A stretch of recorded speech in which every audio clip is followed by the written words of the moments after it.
Et en 2023, la croissance économique se poursuit avec la montée en puissance du tourisme et l'essoufflement de l'inflation. Mais derrière cette embellie, se cachent des prix encore trop élevés et un pouvoir d'achat très limité. Si le nouveau parti au pouvoir a fait de la vie chère sa priorité, les effets de sa politique se font encore attendre. À l'étant fort de l'économie en 2023, c'est avec Esther Cuneo. 260 000 touristes, une hausse de 12% sur un an et des records de fréquentation pour l'industrie moteur du Fénois. Une année également marquée par l'ouverture de nouvelles dessertes vers les îles Cook, les îles Fidji ou encore la reprise des rotations vers le Japon. Seule ombre au tableau, un conflit en juillet chez Air Tahiti Nui qui va durer 9 jours et bloquer plusieurs centaines de passagers. La compagnie Otiare sera obligée de mobiliser en urgence 200 lits Pico pour prendre en charge une partie des visiteurs.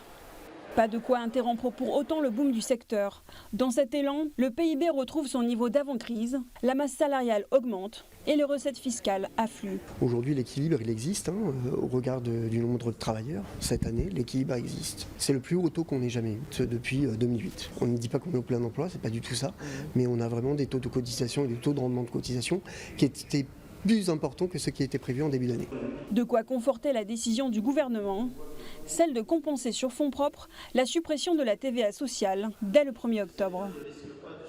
Mais derrière ces chiffres radieux, la Polynésie reste le deuxième territoire d'outre-mer où la vie est la plus chère. Et si l'inflation marque le pas en 2023, les prix des produits alimentaires restent 16% plus élevés qu'en 2021 et le début de la crise inflationniste. Ce qu'on observe actuellement, c'est une hausse de l'emploi. Donc la masse salariale distribuée augmente. Donc le pouvoir d'achat global, au sens du revenu global des ménages, augmente. Pour autant, le pouvoir d'achat individuel, lui, diminue.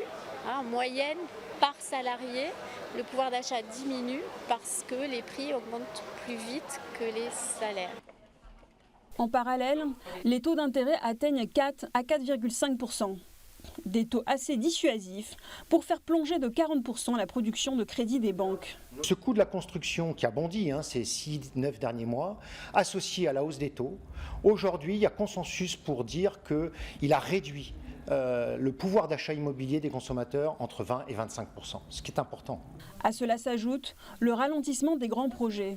À l'instar du village tahitien, la signature des promesses de bail en début d'année avec des investisseurs locaux pour un total de 60 milliards de francs avait pourtant donné aux entreprises de belles perspectives. Dans ce contexte, le secteur du BTP est fragilisé. En témoigne la liquidation le 26 juin d'Interroute, laissant une centaine de salariés sur le carreau. Enfin, les annonces de la réforme fiscale viennent encore démoraliser les entreprises, comme ce nouvel impôt sur les bâtis de plus de 50 millions.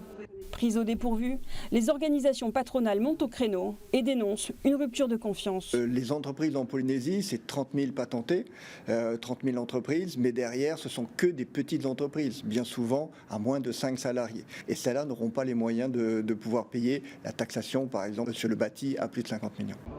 Si certains textes ont été ajournés, le reste de la réforme a finalement été adopté le 13 décembre. Preuve que les entreprises se préparent à un impact économique en 2024, les prévisions d'investissement au troisième trimestre ont déjà marqué un retrait.